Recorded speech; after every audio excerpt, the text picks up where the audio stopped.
Welcome to The Explainer. Today, we're diving into a massive, high-stakes business crisis, and it involves one of the most legendary brands on the planet, Porsche. So, how does a brand like this, a true legend, drive itself straight into a crisis? Well, that's what we're going to unpack. This is a huge strategic challenge for Porsche. And listen, this isn't just about one car model. Oh no. It's about a massive, bold vision for the future that has hit a very, very expensive wall. All right, so to really get our heads around the trouble Porsche's in, we've got to go back to the beginning. We need to look at the one super confident decision that really kicked this whole thing off. So, what was the bet? It was huge. A fully electric future for their iconic 718 sports car.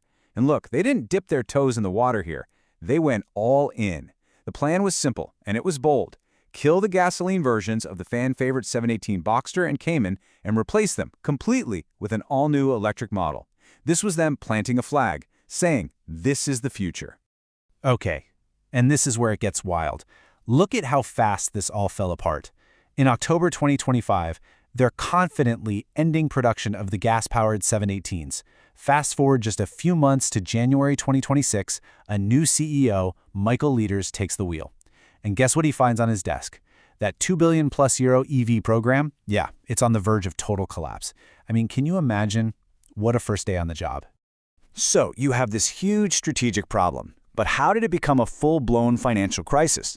Well, it was a classic perfect storm.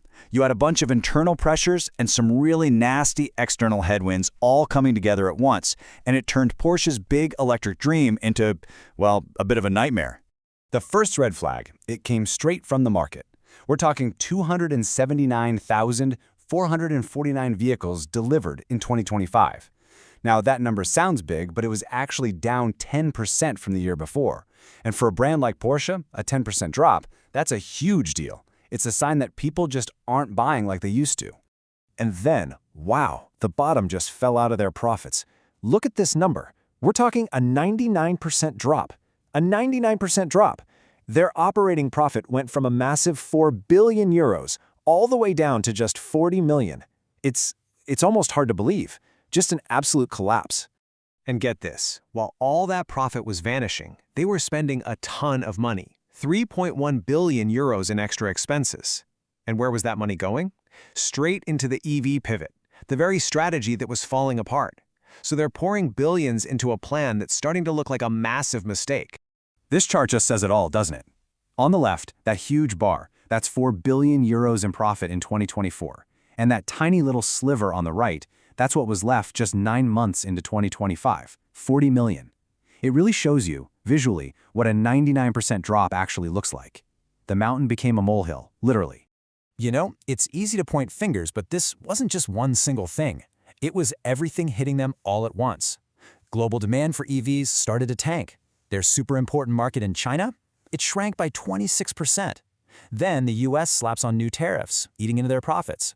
And as if that wasn't enough, their main battery partner, Northvolt, went bankrupt. I mean, talk about a perfect storm. And this right here? This is the real kicker. It's the technical trap they've built for themselves. The new platform they designed for the electric 718? Well, you can't just stick a gas engine in it. Or a hybrid. It wasn't designed for that. To do that, they'd have to start completely from scratch. A total redesign. They literally engineered themselves into a corner. So all of this lands squarely on the new CEO's desk. He's at this massive crossroads with 3 choices. And let me tell you, none of them are good choices. They're all difficult. And no matter which way he goes, it's going to have huge consequences for the future of the entire company. All right, so let's look at the decision matrix. What are his options? Option 1, stay the course. Just power through with the all-electric plan, even with all the costs and delays. The risk? Losing a boatload of money. The reward? Maybe you become the leader in EVs. Okay, option 2, the hybrid pivot. You scrap the EV plan, go back to the drawing board and design a hybrid or gas car. The problem? You'll have no entry-level car to sell for years, and you basically hand that market over to Tesla. And finally, option 3, cut and run. Just abandon the 718 altogether. Focus on the cars that are making money. This saves cash for sure, but it shrinks your company and could really damage the Porsche brand. Okay, so now you have all the facts. You've seen the big bet, the financial nightmare, and the 3 really tough choices on the table. So, now you're the CEO. It's your first month on the job, and this massive decision is waiting for you. What do you do? So, what's guiding your decision here? As the leader, what's your core principle? Is it all about the shareholders, making sure they get their value no matter what? Or is it about protecting that incredible Porsche legacy, that history of amazing engineering?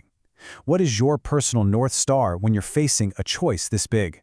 And here's the classic business school question, right? Do you prioritize the short-term win over the long-term vision? Do you choose the path that makes the numbers look good right now, even if it means you lose your edge, your credibility, in the race to an electric future? And what about that middle ground option, the hybrid? Is it a genius move, a smart way to survive an uncertain market? Or is it just retreat? Is it a sign that you're not really committed to the future, that you're just another old car company that can't keep up? There is absolutely no easy answer here, but whatever you decide, it's going to define Porsche for years to come.